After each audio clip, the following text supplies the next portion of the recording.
먼저 마태복음 28장 19절과 20절 찾으신 분은 자리에서 일어나셔서 우리 함께 읽도록 하겠습니다. 마태복음 28장 19절 20절 말씀 우리 함께 읽습니다. 시작. 그러므로 너희는 가서 모든 민족을 제자로 삼아 아버지와 아들과 성령의 이름으로 세례를 베풀고 내가 너희에게 분부한 모든 것을 가르쳐 지키게 하라. 볼지어다 내가 세상 끝날까지 너희와 항상 함께 있으리라 하시니라. 아멘. 요한복음 6장 54절부터 57절입니다. 성경 154쪽에 있습니다. 요한복음 6장 54절부터 57절. 자, 이번 문도 같이 읽겠습니다. 시작. 내 살을 먹고 내 피를 마시는 자는 영생을 가졌고 마지막 날에 내가 그를 다시 살리리니 내 살은 참된 양식이요 내 피는 참된 음료로다. 내 살을 먹고 내 피를 마시는 자는 내 안에 거하고 나도 그의 안에 거하나니 살아계신 아버지께서 나를 보내심에 내가 아버지로 말미암아 사는 것 같이 나를 먹는 그 사람도 나로 말미암아 살리라. 아멘. 자리에 앉으시기 바랍니다. 자, 잠시 한번 기도하도록 하겠습니다. 하나님, 오늘 특별히 이 거룩한 주일에 우리가 세례와 성찬을 나누게 되는 이 성례 주일로 지나게 됩니다. 주님, 이 시간 먼저 말씀을 통해서 주께서 제정하신 이 귀두한 예식에 대해서 우리 말씀을 묵상하고자 하오니 성령님께서 우리에게 지혜를 주시고 또 말씀을 기록하신 성령의 또 감동과 조명하심이 우리의 지혜를 더하시고 또 우리의 눈과 귀와 마음을 열어주셔서 그 말씀의 진리를 잘 깨닫고 또 마음에 새기고 이 말씀의 축복을 체험하는 시간 되도록 인도하여 주시옵소서. 오늘 입교하고 또 학습받고 세례받는 분들 위해 특별히 하나님께서 은혜를 주시기를 간절히 구하옵고 예수 그리스도의 이름으로 기도합나이다. 아멘. 본래 이 성찬식이 있는 날은 사실은 설교를 할 필요가 없는데 그 성찬 그 자체가 일종의 메시지이기 때문에요. 그래서 어떤 분들은 성찬을 말이 없는 몸으로 전하고 몸으로 받는 메시지다 이런 말을 하기도 합니다만은 오늘 특별히 그래서 이제 말씀을 제가 이 세례와 성찬에 관해서 간단하게 좀 전하려고 합니다. 신학자들은 이 세례와 성찬을 가리켜서 제가 제목에 쓴 것처럼 교회에 주신 이 하나님의 은혜의 방편이다 혹은 은혜의 수단이다 그런 말을 합니다. 무슨 말인가 하면 예수님을 믿는 사람들이나 믿지 않는 사람들이나 모두가 다 똑같이 누리는 흔히 말하는 일반 은혜라는 것이 있습니다. 그렇죠? 햇빛이 따뜻하게 비치고 비가 필요할 때 적당한 비가 내려주고 또 하나님이 하시는 일이죠. 또 충분한 산소 공급이 되어서 또 우리가 숨을 편안하게 쉴 수 있게 하는 이런 모든 것들이 하나님께서 누구에게나 베푸시는 일종의 일반 은혜라고 말할 수 있는데 그런 일반 은혜 말고 그 외에 오직 예수 믿는 구원받은 하나님의 백성들에게만 주시는 특별한 하나님의 은혜가 있습니다. 그 은혜를 특별한 하나님의 백성들에게만 은혜를 주시는 그 은혜를 누리게 하는 그래서 그 목적을 위해서 제정하신 두 가지 예식이 바로 세례와 성찬입니다. 즉 세례와 성찬은 구원받은 하나님의 성도들이 이 땅에서 살아가는 동안에 하나님께서 주시는 특별한 은혜를 충분히 경험하고 그것을 마음껏 누리면서 살 수 있도록 교회와 성도들에게 제정하신 하나님의 특별한 은혜의 수단과 방편이라는 것이죠. 어떤 의미에서 그런가? 그걸 좀 이제 성경적으로 여러분에게 설명을 좀 드리려고 하는 겁니다. 아마 2부 예배 때에도 대부분 성도님들이 세례를 받으셨을 것 같아요. 오늘 등록하신 분들도 보면은 벌써 5분이 세례 받으셨고 2분만 안 받으셨는데 이 자리에 세례 안 받은 분들이 좀 있긴 있겠습니다만은 세례를 여러분이 언제 받으셨는지 모르지만 그 이미 한 번 받으시는 그 세례의 의미가 무엇인지를 잘 아실 필요가 있습니다.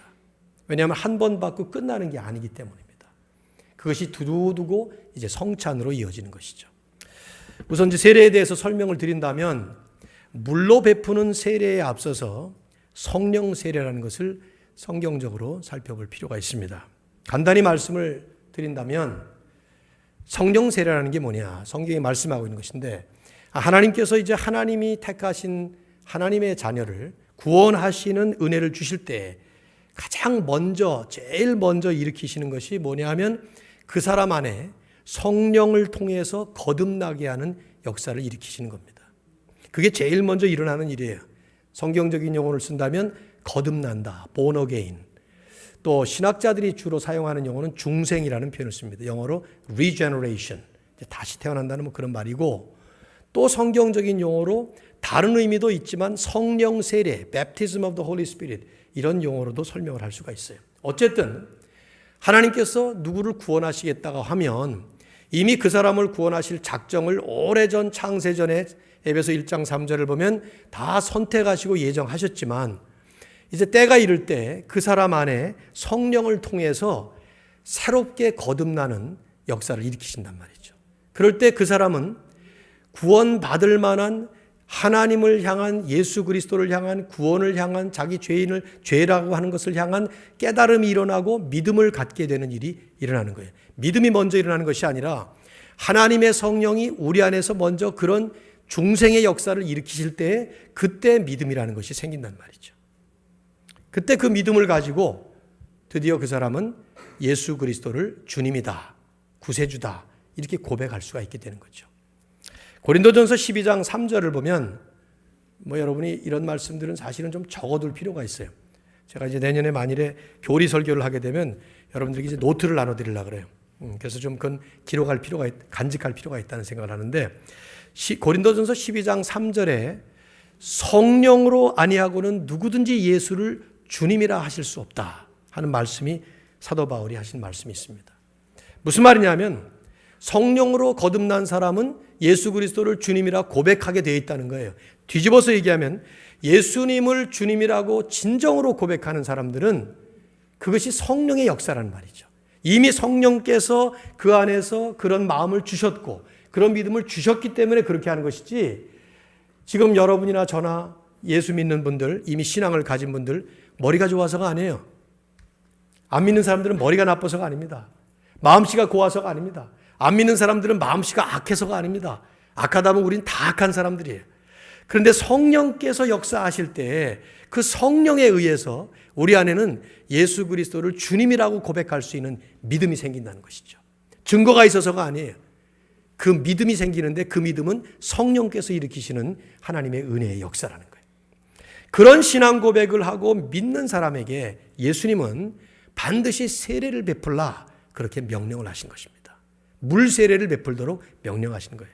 최초의 제자들에게 하셨던 명령이 아까 우리가 읽었던 마태복음 28장 19절의 말씀입니다.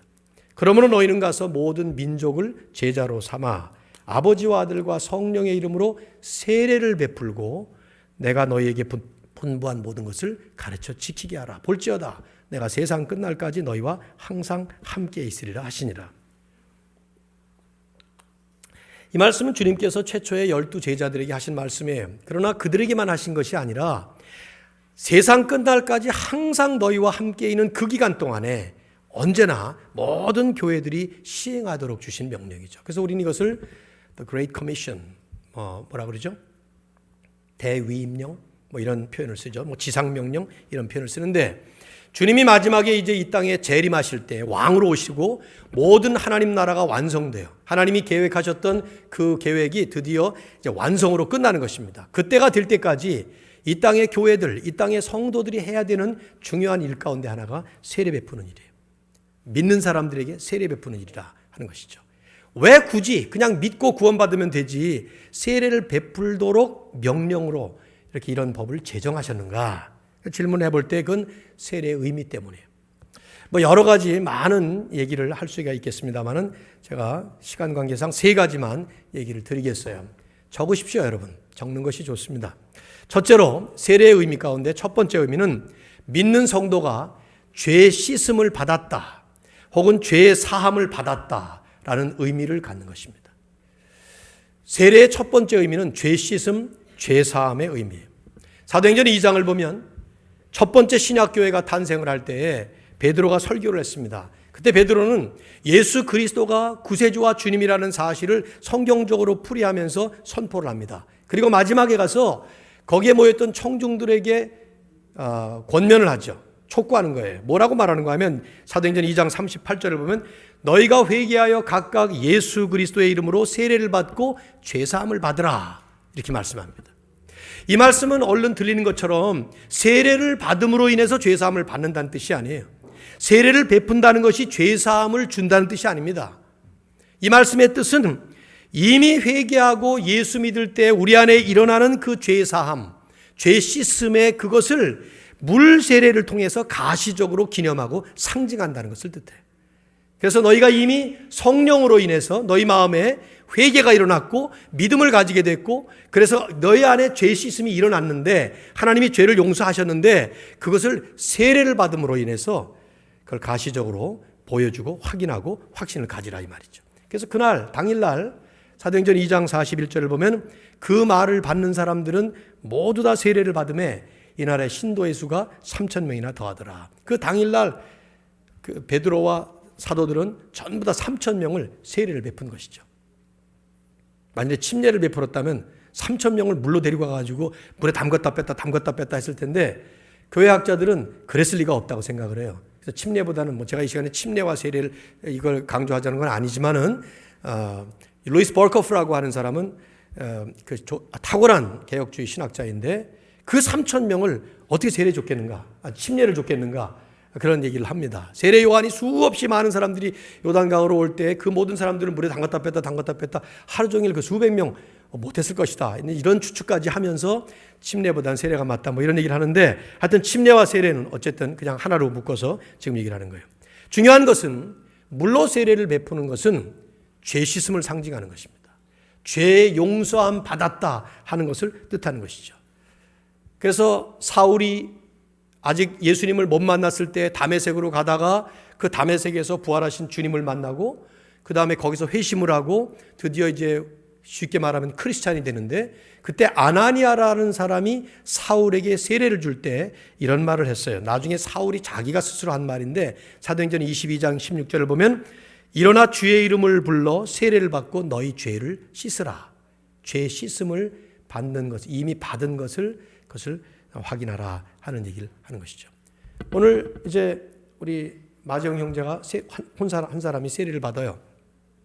그리고 유아 세례를 받았던 우리 학생들은 이제 입교를 하게 되는데 이미 세례를 옛날에 받았지만 이 받는 당사자들도 중요하지만 지금 함께 이것을 모두 다 우리들이 지금 보고 있는 우리 공동체도 중요합니다. 왜냐하면 여러분도 어느 시점에서는 세례를 받으셨을 텐데 받으신 분들은 그게 뭐 10년이든 20년, 저 같은 경우는 고등학교 1학년 때 받았으니까 뭐 한 50년 가량 거의 가까이 된 것 같아요. 지금 그 세례의 의미가 무엇인가 하는 것을 잊어버리지 않고 이 마음속 깊은 곳에 각인시킬 필요가 있습니다.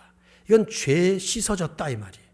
하나님께서 내 죄를 용서하셨다 이 말이에요. 그것을 세례라는 그 예식을 통해서 아주 확고하게, 세례를 영어로 sign and seal, 그것이 표시이고 보증이다 이런 표현을 써요. 그게 사인이에요. 그게 seal이에요. 그러니까 보증한다 이 말이죠. 이게 왜 중요하느냐? 우리 인간은 본질적으로 죄인이기 때문에 우리 안에 내가 의식하든 의식하지 않든 또 알든 모르든 이 죄에 대한 깊은 guilt가 있습니다. 죄책이라는 것이 있어요. 어떤 사람은 그걸 억누르고 살아갑니다. 어떤 사람은 그것을 그냥 도외시하고 옆으로 제쳐놓고 살아가려고 했습니다. 그러나 결정적인 순간이 되면 인간은 자기가 죄인이라는 사실을 깊이 통렬하게 깨닫게 됩니다. 그래서 죄를 용서받았다, 죄 씻음을 받았다 하는 것이 얼마나 큰 은혜인지는 두말할 필요가 없어요.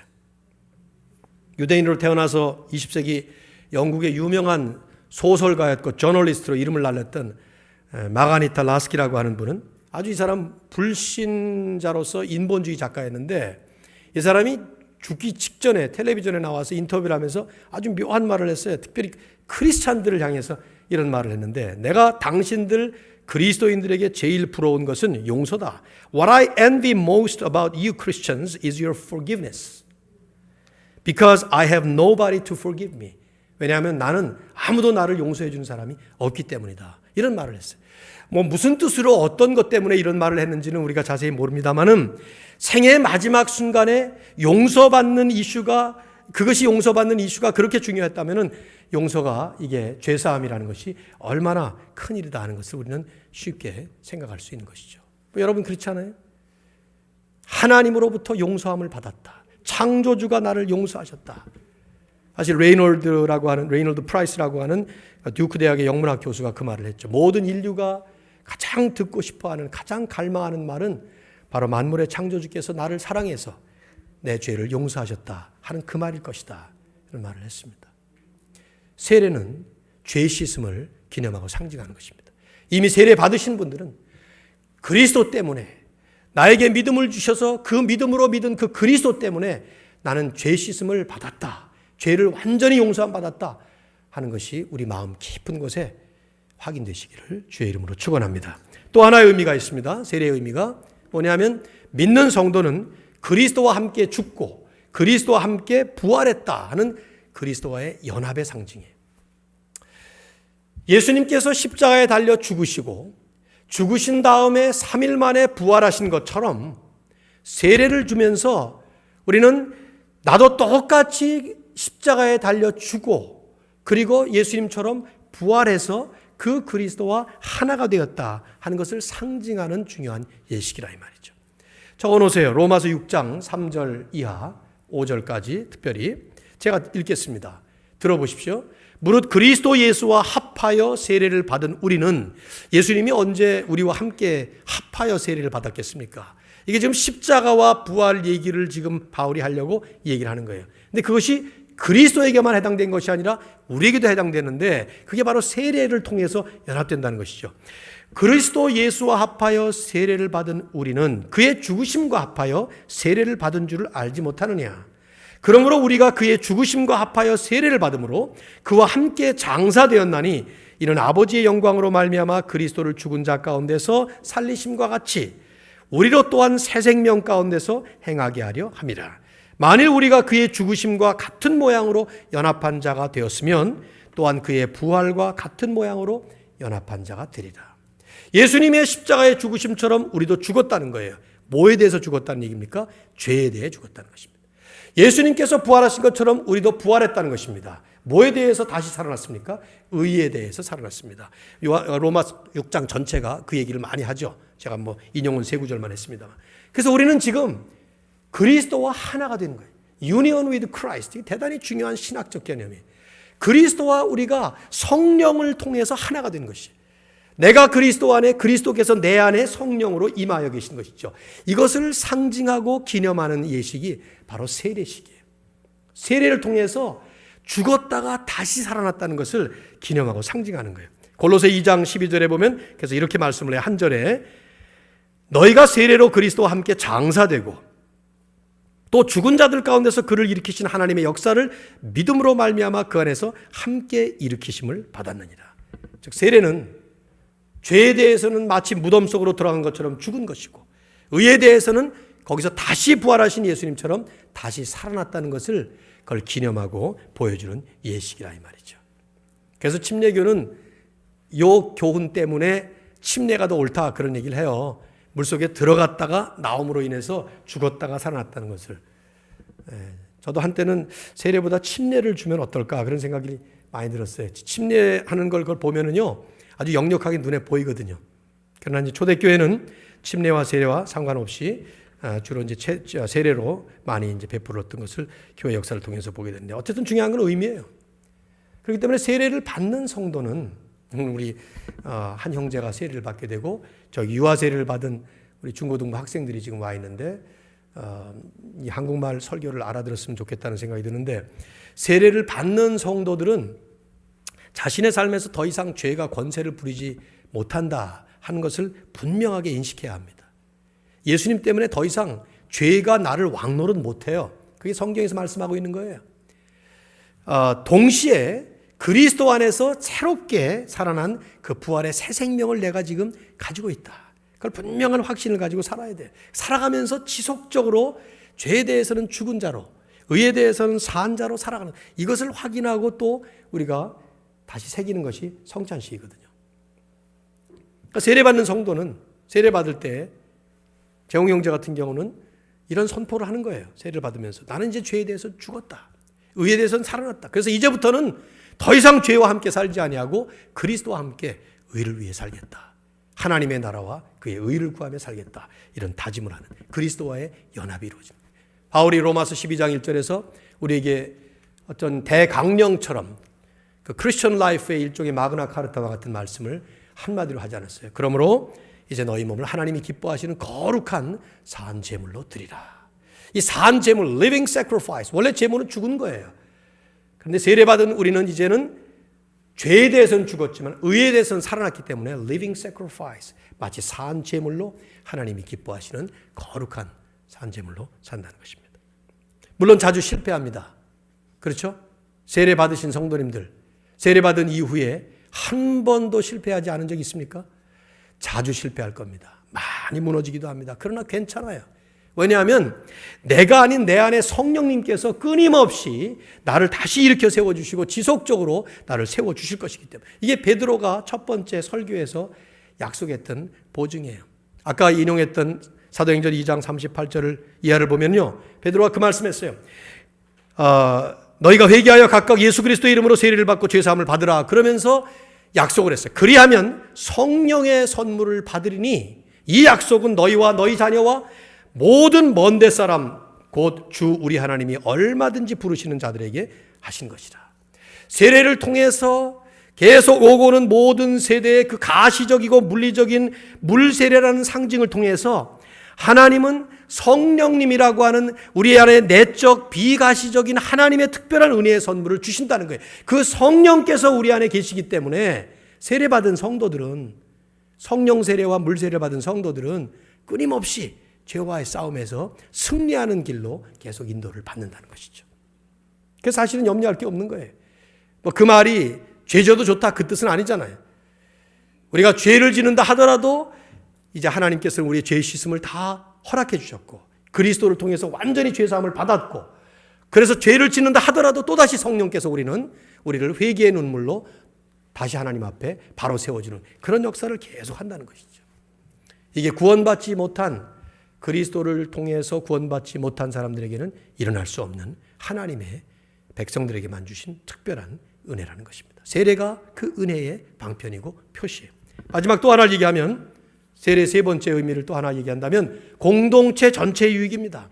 세례받는 당사자는 물론 유익을 받죠. 지금 말씀드린 것처럼. 그러나 이미 세례받고 신자가 되어서 그 신자들이 모이는 교회 공동체는 세례받는 한 믿음의 성도가 탄생할 때마다 그것이 하나님의 나라, 하나님의 백성, 하나님의 가족으로 들어온다는 것을 목도하게 되는 그런 은혜와 축복을 함께 경험하는 것이죠.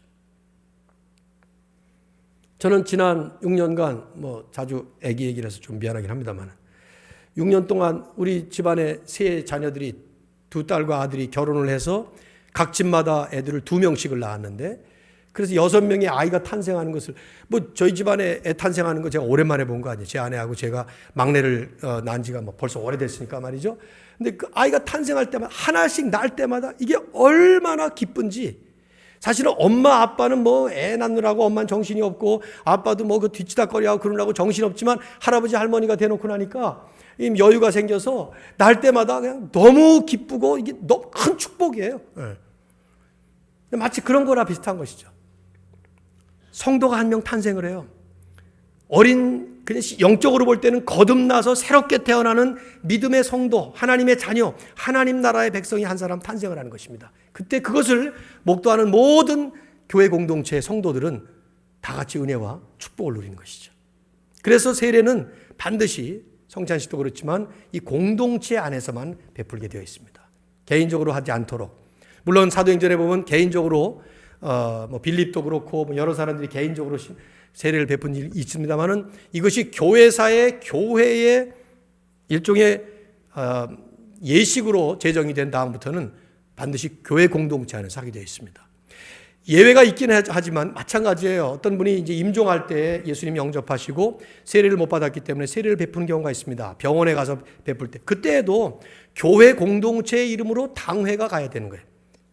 대표적으로 가는 것이죠. 어쨌든 교회 공동체가 받는 큰 유익과 축복이 있기 때문에 그렇게 하는 것이죠. 세례는 물론 구원의 조건은 아닙니다. 세례를 받기 때문에 구원받는 것은 아니에요.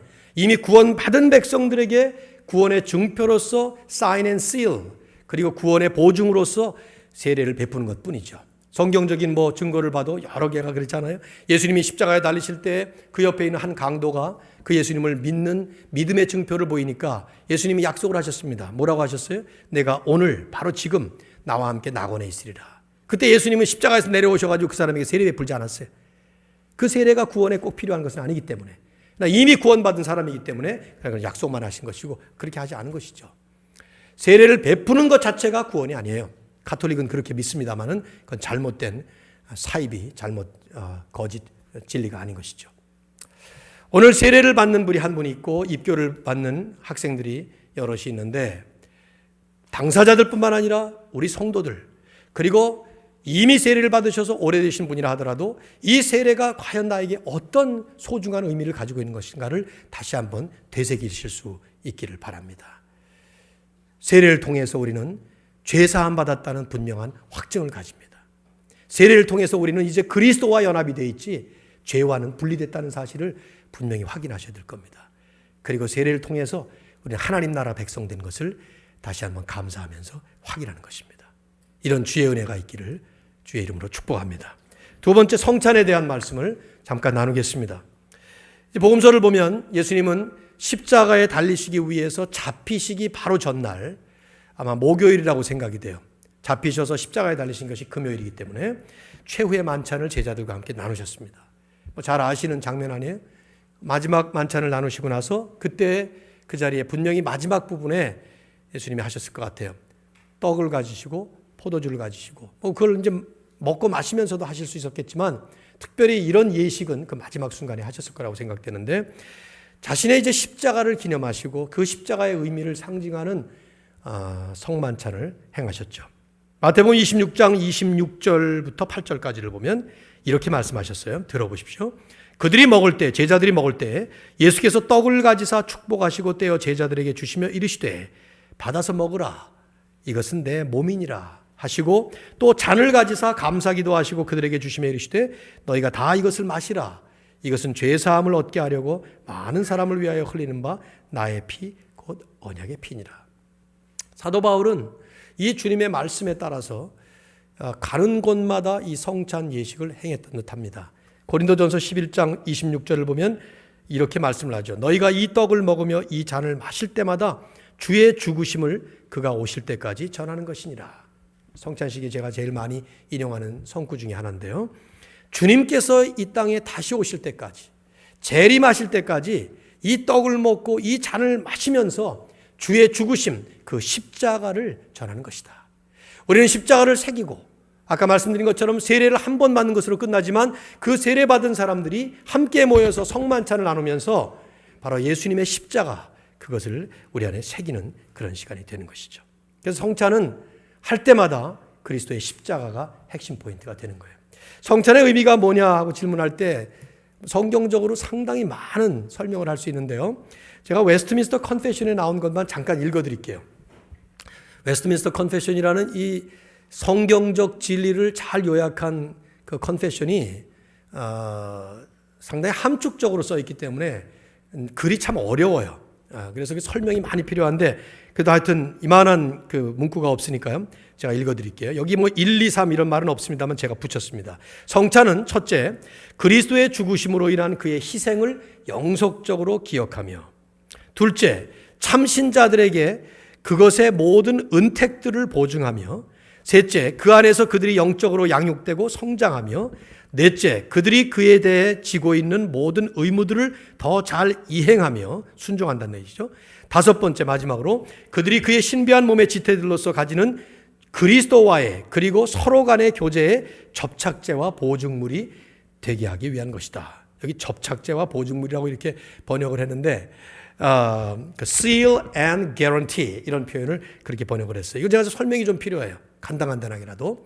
여기 5가지의 성찬의 의미를 요약을 하고 있습니다. 뭐 성경적으로 보면 이외에도 더 많지만 최소한 이 5가지 성찬의 의미가 매번 성찬을 할 때마다 우리가 되새길 부분이에요. 첫째는 성찬은 그리스도의 죽으심 자체를 기념하고 상징하는 것입니다.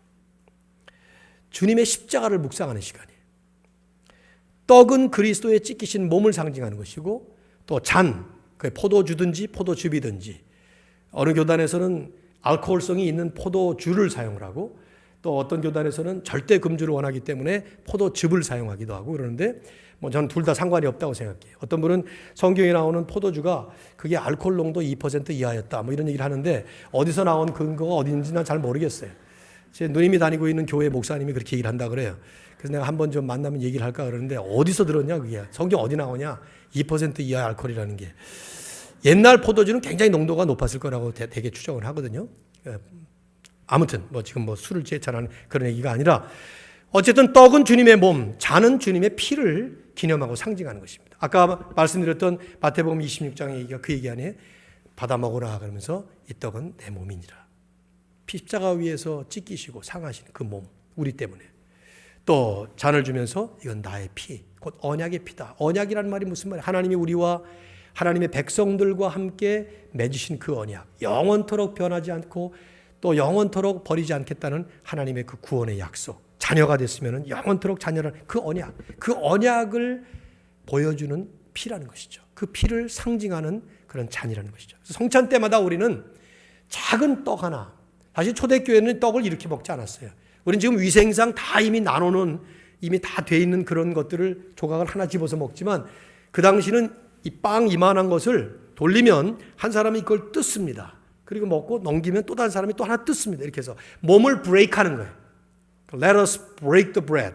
빵을 쪼개자. 예수님의 몸이 브레이크 되는 것을 상징하는 것인데 이제는 저도 이제 목회 초기에는 그렇게도 해봤습니다만은 상당히 꺼려 하시더라고요. 남의 손이 닿고 뭐 그런 거를 안 먹으려고 애를 많이 쓰고 그러는데 성찬식의 의미가 흐려져서 오히려 지금 이렇게 하는 게 훨씬 더 낫겠다는 생각인데 의미는 그렇다는 걸 여러분이 기억하실 필요가 있어요.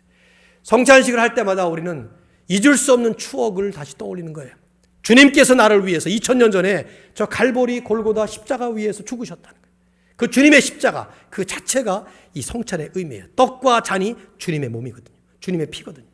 두 번째는 성찬은 우리가 그리스도의 그 죽으심의 혜택에 참여하고 있다 하는 것을 얘기하는 것입니다. 단순히 주님이 나를 위해 죽으셨다는 그것만이 아니라 더 나아가서 주님께서 죽으심으로 인해서 나를 위해서 베푸신 그 헤아릴 수 없는 엄청난 그 은혜와 benefit, 혜택, 그것을 내가 지금 participating 한다는 것이죠. 참여하고 있다는 것입니다. 그래서 아까 말씀드린 것처럼 세례가 죄 씻음과 죄 사함을 기념하고 상징하는 것이라는 것을 말씀드렸는데 성찬을 통해서 우리는 다시 한번 십자가 위에서 우리 주님이 나를 위해 찢기시고 피 흘리심으로 인해서 나는 죄 사함을 받았다. 더 이상 하나님 앞에 죄인이 아니다. 이제는 구원받은 하나님의 백성이요 천국 백성이고 하나님의 자녀다. 이걸 계속해서 내가 지금 선포하면서 참여하는 것이죠. 세 번째는 영의 양식을 먹는다는 것을 기념하고 상징하는 것입니다. 여러분 우리 몸에 이 건강이 어떻게 유지됩니까? 양식을 먹음으로 유지되죠. 그러니까 육신의 일반 음식이라는 것이 우리 몸의 양식이 되는 것처럼 하나님이 우리의 영을 만드셨는데 더 중요한 이 영의 양식은 우리가 먹는 음식을 가지고 먹는 게 아니에요. 예수 그리스도라고 하는 진정한 떡, 진정한 주님이 그런 말씀을 하셨잖아요. I am the bread of life. 생명의 떡이다. I am the water of life. 내가 생명의 물이다, 생수다 이런 말씀하셨는데 그 주님을 우리가 먹고 주님을 마시는 것을 지금 이 시간에 성찬식을 통해서 우리가 거행하는 것이죠. 그럴 때 가톨릭은 사제가 선포하는 순간 이 떡은 예수님의 몸으로 바뀌고 잔은 예수님의 피로 바뀐다 하는 이 transubstantiation이라고 하는 이 화채설을 주장하지만 이건 성경에 근거가 없는 얘기입니다. 우리는 식인종처럼 지금 예수님의 몸을 뜯어먹고 예수님의 피를 마시는 것이 아닙니다. 그냥 떡과 잔이라고 하는 physical bread, physical wine을 우리가 먹고 마시지만 그것이 우리 안에 spiritually speaking, 영적으로는 예수 그리스도라고 하는 생명의 떡을 먹는 것이고 예수 그리스도라는 생명의 피를 우리가 지금 마신다는 거예요. 그것을 말씀하신 것이 바로 요한복음 아까 읽었던 6장 54절 이하의 말씀이에요. 다시 읽습니다. 예수님 말씀하셨어요. 내가 진실로 진실로 너희에게 이르노니 인자의 살을 먹지 아니하고 인자의 피를 마시지 아니하면 너희 속에 생명이 없느니라. 여러분 이 말씀의 뜻이 제자들 보고 지금 내 살 뜯어 먹어라. 내 피 흡혈귀처럼 마셔. 그런 뜻이 아니잖아요. 이게 지금 영적으로 얘기하시는 거거든요, 지금. 그래서 두고 오고 오는 모든 세대의 모든 교회 모든 성도들이 바로 이 성찬을 통해서 이 의미를 살리는 거예요. 내 살을 먹고 내 피를 마시는 자는 영생을 가졌고 마지막 날에 내가 그를 다시 살리리니 내 살은 참된 양식이요 내 피는 참된 음료로다. 왜냐하면 오직 주님만이 진정한 생명의 양식이기 때문입니다. 그래서 우리는 성찬을 나누면서 이게 멋있게 무슨 상징적으로 하는 게 아니라 정말 우리가 믿음으로 성찬에 참여할 때 그 주님께서 우리 영혼의 양식이 되어주시고 우리 영혼에 배부르고 풍성한 그런 은혜를 누릴 수 있는 근거가 되시고 자양분이 되어주신다는 것이죠. 그래서 그 주님의 성령이 우리 안에서 성찬을 통해 하나님의 귀한 축복과 은혜와 능력을 이걸 극대화시키는 그런 시간이 바로 성찬이에요. 사실 저는 성찬식을 매주 했으면 좋겠어요. 그냥 설교 안 하고 성찬식만 매번 하면 좋겠다는 생각 들어요. 여러분도 그럴지도 몰라요. 어쩌면 저 장황한 설교 듣는 것보다 성찬식을 매주 하면 어떨까. 근데 이렇게 되다 이제 카톨릭처럼 돼버리기 쉬울 텐데 어쨌든 그런 의미가 있다 이 말이죠. 우리가 떡으로만 살 것이 아니요 하나님의 입에서 나오는 모든 말씀으로 살 것이냐 하는 것처럼 영의 양식의 의미가 있어요. 또 네 번째는 우리의 순종과 헌신을 다짐하는 시간이에요. 시간이 없어 길게 못합니다만은 이 시간에 우리는 단순히 누리는 것만이 아니라 이제부터 저는 그렇게 살겠습니다. 또 다시 그렇게 돌아가겠습니다. 그러면서 하나님 앞에 헌신하는 시간이죠. 그리고 공동체의 교제와 연합 다섯 번째로 그것이 중요합니다. 그래서 함께 모일 때 성찬식. 어떤 분은 각 가정마다 가장 아버지를 그 가정의 제사장으로 세웠기 때문에 제사장인 아버지가 집에서 매 저녁마다 성찬식을 해도 된다. 이런 얘기를 하지만 저는 그렇게 믿지 않습니다. 그건 아마 너무 과하게 만인 제사장이라는 그 개념을 적용한 것 같고 특히 성찬의 공동체성의 의미를 상실했다고 생각을 해요. 성찬은 믿음의 성도들이 모일 때 이것이 진정한 true family of God, 하나님의 가족이 되겠죠. 우리 가족들 가운데는 믿지 않는 사람들도 있는데 그런 사람들이 저녁을 먹으면서 성찬을 나누면 되겠어요? 그럴 수 없는 일이에요. 고린도전서 10장 17절에 이런 말씀을 하죠. 떡이 하나요? 많은 우리가 한 몸이니 이는 우리가 다 한 떡에 참여합니다. 교회의 하나됨, 성도의 교제의 축복을 성찬 때마다 나누는 것이죠. 그 외에도 많이 있어요. 제가 볼 때 또 꼭 첨가하고 싶어요. 웨스트민스터 컨페션은 없습니다만은 이 성찬은 궁극적으로 마지막 날 이루어지게 될 그 천국의 만찬에 대한 예표적인 상징이에요. 지금 우리는 간단한 떡과 요만한 포도주, 아주 조그만 이게 포도주인지 포도즙인지 저도 확실히 잘 모르겠습니다만 하여튼 그걸 지금 나누고 있는데 이게 기념하는 의미가 있고 상징하는 의미가 있을 뿐이지 진짜 성찬, 정말 만찬으로 이루어지는 그 하늘나라의 성찬은 그때 이루어지는 거예요. 그때 하나님은 heavenly feast, 천국의 만찬을 우리에게 베풀어 주시는 것이죠. 그것을 계속 기대하고 그것을 소망하고 바라보면서 우리는 매번 성찬할 때마다 저는 성찬식을 늘 집례하잖아요. 지금까지 목회하면서 얼마나 많이 집례했는지 몰라요. 성찬식을. 그때마다 자꾸 천국을 생각하게 돼요. 천국에 가면 정말 최고의 극상품 포도주가 있고 최고의 저는 삼겹살이 또 그립습니다만 하나님께서 베푸시는 만찬이 있을 것이다 이런 생각을 해보죠. 그걸 우리가 기대하는 거예요.